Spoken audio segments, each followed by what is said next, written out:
Hello friends. मैं बात कर रही हूँ पढ़ो और समझो से। कैसे हो आप लोग? आज मैं बात करने वाली हूँ चैप्टर 12 इलेक्ट्रिसिटी पार्ट 3। पार्ट 1 और पार्ट 2 ऑलरेडी मैंने डिस्कस कर दिया है। जिन्होंने नहीं देखा है वो प्लीज़ जाके पार्ट 1 और पार्ट 2 जल्दी से देखिए, जहाँ पे मैंने बात की है एनसीईआरटी की सीरीज और पैरेलल सर्किट तक। न्यूमेरिकल मैंने अभी डिस्कस नहीं किया है, वो मैं पार्ट 4 में जल्दी अपलोड करने वाली हूँ। So let's get started. तो सबसे पहले heating effect of electric current थी, बट मैं पहले इलेक्ट्रिक पावर की नॉलेज दूंगी, फिर मैं heating effect of electric current पढ़ाऊंगी। ठीक है, तो यहाँ पे बात हो रहा है इलेक्ट्रिक पावर के बारे में। पावर कुछ नहीं है, it is actually the rate of doing work. It is actually the rate of doing work means हम लोग कितने वर्क कितने टाइम में करते हैं, ये हमारे डिवाइस की पावर होती है। ठीक है, तो पावर क्या है? Rate of doing work. Okay, now power power को हम लोग तो फिर ऐसे भी लिख सकते हैं, work upon time. It is equals to work upon time. ठीक है, तो अगर हम पोटेंशियल डिफरेंस की बात करें, तो पोटेंशियल डिफरेंस क्या होता है? Potential difference is the work done to carry a unit positive charge from one point to another. तो work done to carry unit positive charge, जब भी यूनिट चार्ज की बात हो तो वो हमेशा अपॉन में आता है। ठीक है, तो हम पोटेंशियल डिफरेंस की formula V is equals to work upon charge लिख सकते हैं। ठीक है, तो वर्क हमारा क्या हो जाएगा इस फॉर्मूले से अगर देखें तो वर्क हमारा V इंटू चार्ज। ठीक है, that means potential difference into charge. अब देखो, मैंने इस फॉर्मूले को कनेक्ट किया है यहाँ पे। ठीक है, power is equals to work upon time. ठीक है, और वर्क को मैंने इस फॉर्मूले को यहाँ पुट किया है। ठीक है, तो work upon time that means work can be written as V into charge, और टाइम तो पहले से थी तो V into charge upon time. ठीक है, वर्क को मैंने V इंटू चार्ज से रिप्लेस कर दिया है, तो V Q, चार्ज को मैंने Q लिख दिया अपॉन टाइम, और हम लोग जानते हैं Q upon T is the current. So मैंने यहाँ पे current is equals to Q upon T होती है, तो V इज I फॉर्मूला हमारा आ गया। तो power is equals to power is equals to power is equals to work upon time, that can also be written as V into charge upon time, which can be written as VI. That means एक formula है, power is equals to VI. That means power is very important. Power is very important. Okay, how to remember power is equals to VI? Power is very important. V stands for potential difference and I stands for current. Power is very important. Okay. So if we talk about Ohm's law we know that Ri is equals to V. That means current is directly proportional to potential difference, keeping its temperature and other physical properties constant. So resistance into current is potential difference, or we can write I is equals to V upon R from this formula. Okay, so if we had know that power is V upon I, so in place of V we can write Ri. So Ri into I is I square R. So Vi can be written as I square R, or in place of I we can write V upon R. So V square upon R would be the formula. So power has four formula actually. Power is equals to work upon time, which is also equal to Vi or I square R or V square upon R. Okay. And what is the SI unit of power? In the question it is already told that what is the SI unit of power. Okay, this is a trick. So what is the SI unit of power? And in what can also be written like this. Since power is V into I, so power can be written as volt into ampere. So watt can be written as volt into ampere because SI unit of potential is volt and that of current is ampere. So SI unit of watt is volt into ampere, SI unit of power. So how can you define 1 watt? 1 watt can be, this could be 1, this could be 1, and this could also be 1. 1 multiplied by 1 is 1 watt. So 1 watt is the power consumed by a device. So 1 watt is what? Actually, it is the power consumed by a device that carries a current of what? 1 ampere when operated at a potential difference of 1 volt. So by this numerical, generally 1 watt is the power consumed by a device that carries a current on 1 ampere when operated at a potential difference of 1 volt. Okay. Now I'm going to tell about electrical energy. Energy is nothing but the ability to do work. It's just the ability to do work. So as we know, power is equals to, it is equals to work upon time. Okay. So as we know, power is work upon time and energy is the ability to do work. So we can write work in form of power. We can write work in form of power P into T. Okay. Sorry for my writing. So work is power into time. So in place of, so work can be written as P into T, and work is actually a form of energy. It is the ability to do work. So we can write this electrical energy, that is work, or heat energy, electrical energy H. It can also be written as ability to do work. So as we know, power is very important. So P is can be written as V into I into T. So this is what the formula for work or for H, that is electrical energy. So by looking at this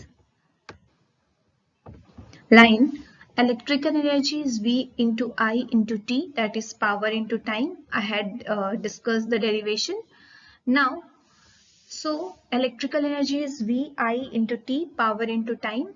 So power can be written as watt and time in hour. So the unit of electrical energy is watt hour or kilowatt hour. It can be written as. Now electrical power, 1 watt hour. How? First I had already told you about what is 1 watt. It is the power consumed by a device when 1 ampere current is flowed through a potential difference of 1 volt. Now I am talking about 1 watt hour, which is the unit of electrical energy. It is the unit of electrical energy. Okay. It is the unit of electrical energy, which is denoted by H. So 1 watt hour is the energy consumed by 1 watt power used for 1 hour, because we denote work as P into T. Okay, so how can you define 1 watt hour? 1 watt hour is actually the electrical energy. So it is the energy consumed when 1 watt power, it is the electrical energy consumed when 1 watt power is used for 1 hour. Here I had taken the time as 1 hour and 1 watt as the power. So electrical energy would be the product of two, that is 1 watt hour.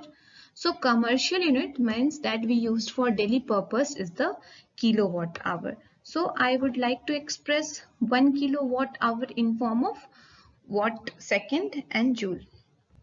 So as we know, 1 kilo means 1000 watt and 1 hour is equals to 3600 second.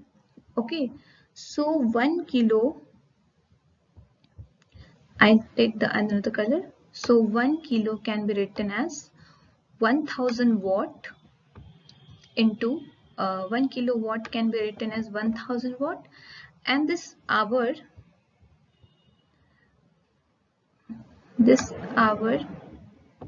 it can be written as 3600 second.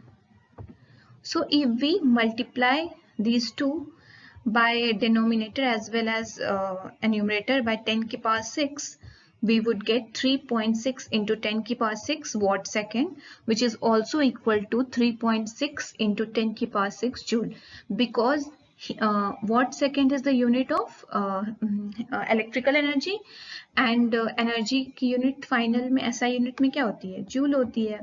So watt second is also written as 1 joule.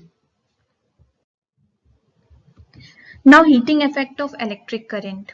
So heating effect of electric current बताने के लिए मैं start कर दी. Heating effect of electric current कैसे होती है, कैसे हमारे वायर में heating effect of current produce होती है. ठीक है, तो एक बैटरी है,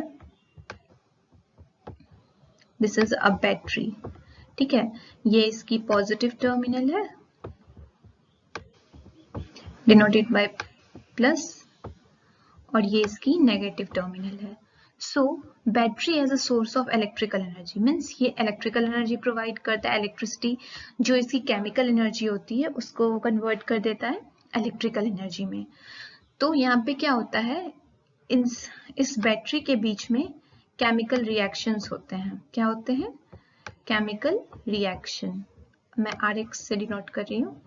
इस बैटरी के बीच में होते हैं chemical reaction which generate potential difference between the two terminal, जिसके कारण यहाँ पे दो टर्मिनल के बीच में पोटेंशियल डिफरेंस जनरेट होता है.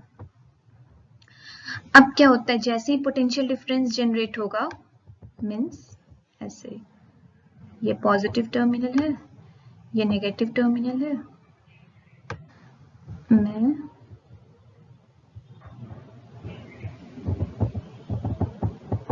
ये हो गई हमारी circuit. This is the positive terminal and this is the negative terminal. Okay, तो यहाँ पे केमिकल रिएक्शंस होती है जिसके कारण यहाँ पे पोटेंशियल डिफरेंस V जनरेट होता है. और पोटेंशियल डिफरेंस का काम क्या होता है, it is the amount of work done to carry a unit positive charge from one point to another. So charge का मूवमेंट इज करंट, जिसके कारण यहाँ पे करंट फ्लो होगा. ठीक है, तो ये होता है rule. To keep flowing current, यहाँ पे रिएक्शंस होते रहेगी. ठीक है, जिसके कारण जब तक रिएक्शन चलेगी तब तक करंट फ्लो करेंगे. और इस करंट का यूज होगा हमारे फैन के ब्लेड्स को रोटेट करने में, बल्ब को ग्लो करने में, in iron and many other appliances we use this forms of current. ठीक है, if the wire is purely resistive, it means purely अगर कोई वायर रेसिस्टिव है तो वहां पे जितने भी हमारे एनर्जी लिबरेट फॉर्म होंगे रिएक्शंस के टाइम, वो liberate in the form of heat, जिसको हम लोग कहते हैं heating effect of electric current. Okay, this is actually the heating effect of electric current, और जिसकी यूज होती है इलेक्ट्रिक आयरन में. Now practical application of heating effect of electric current. ठीक है, तो अब हम बात करेंगे कि इनकी यूज कहाँ होती है. एक तो मैंने इलेक्ट्रिक आयरन में बताया. अब है it is used in bulb. The filament must retain as much of the heat generated as possible. ये जो हमारी फिलामेंट है, I'll show you. ये जो हमारी फिलामेंट है, you can see this one is the filament. ये जो होती है ये बहुत ज्यादा अमाउंट ऑफ हीट एब्जॉर्ब करती है, जितना उसके बस में हो. ठीक है, और जब ये हॉट हो जाती है तो it emits light. When it gets hot it emits light. जब फिलामेंट एक पर्टिकुलर टेम्परेचर तक हॉट हो जाती है तो ये एमिट करती है light. It must not melt at high temperature. Filament की एक प्रॉपर्टी होती है दैट फिलामेंट क्या क्या काम करता है, it must retain as much of the heat possible, यहाँ पे लिखा हुआ है, it gets hot and emit light, it must not melt at high temperature, और it is made up of, सबसे important, it is made up of strong metal। ऐसा क्यों? Tungsten, ये टंगस्टन से बना होता है, इसको याद कर लो। with high melting point, अगर ये लिखा हुआ it does not melt at high temperature, तो अगर हाई टेम्परेचर अगर दिए हैं और किसी की मेल्टिंग पॉइंट लो है, that means it will melt. So we use the material tungsten, which is जिसकी melting point कितनी है 3380 degree Celsius, and the filament should be thermally isolated। इसको isolate कर देते हैं outside environment से। किस तरीके से? इसको पहले एक तो insulating support देते हैं, insulating support, और बल्ब के अंदर होता है हमारा inert gas which is mainly the argon। ठीक है, it is mainly the argon। Okay, और कोई भी इनर्ट गैस होंगे, नोबल गैसेस जिसको कहते हैं, जो कि केमिकल रिएक्शंस इनहिबिट करता है आउटसाइड इन्वायरमेंट के फिलामेंट से, ताकि हमारे फिलामेंट की लाइफ स्पैन लंबी हो जाए। तो इन दिस वे ये बल्ब ग्लो करते हैं और ये होती है प्रैक्टिकल एप्लीकेशन। सेकेंड है फ्यूज। फ्यूज जो होती है वो इलेक्ट्रिकल सर्किट में होती है, और ये क्या करती है, किसी डिवाइस की एक लिमिट होती है, दैट मीन्स कि इतनी अमाउंट ऑफ करंट ही उस डिवाइस के अंदर जा सकती है। अगर उससे ज़्यादा की करंट फ्लो करती है, दैट मीन्स वो डिवाइस खराब हो सकती है। तो फ्यूज का काम क्या होता है कि ज़्यादा करंट अगर फ्लो कर जाए इन केस, तो वो उसको इनहिबिट करती है। It protects the circuit and the appliances by stopping the flow of high current. और सबसे इम्पॉर्टेंट बात, ये तो याद ही रख लो, fuse is always placed in series with the device. अब फ्यूज क्या चीज से बनी होती है? तो fuse it is made up of piece of wire made up of metal, या तो एल्युमिनियम, कॉपर, आयरन, लेड, क्योंकि इन सब की मेल्टिंग पॉइंट लो होती है generally. If a current larger than specified value, अगर कोई करंट है उस डिवाइस में जितनी स्पेसिफाई की गई है उससे ज्यादा की फ्लो करे सर्किट में, तो क्या होगा, टेम्परेचर फ्यूज की इंक्रीज हो जाएगी, जिसके कारण फ्यूज की मेल्टिंग पॉइंट आ जाएगी और सर्किट ब्रेक हो जाएगा और करंट फ्लो नहीं करेगा। Fuse wire is usually encased in cartridge of porcelain or similar material। इसको जनरली कवर किया रहता है पोरेसिलिन से या फिर अदर मटेरियल से। एग्जाम्पल बताती हूँ, देखो सबसे पहले इंपॉर्टेंट बात, फ्यूज में मैंने क्या बताया, फ्यूज की फिलामेंट की मेल्टिंग पॉइंट क्या थी, हाई थी, बट इसकी मेल्टिंग पॉइंट क्या होगी, लो होगी। क्या होगी, low melting point. It should have low melting point. Low melting point होगी तभी तो करंट आएगी, तो जल्दी से पिघल जाएगी। ठीक है, और ये हमेशा सीरीज में कनेक्ट रहता है। सीरीज और पैरेलल कॉम्बिनेशन मैंने, और किसके साथ, डिवाइस के साथ। ये है हमारा डिवाइस जो एक पर्टिकुलर रेजिस्टेंस का है, ये है हमारा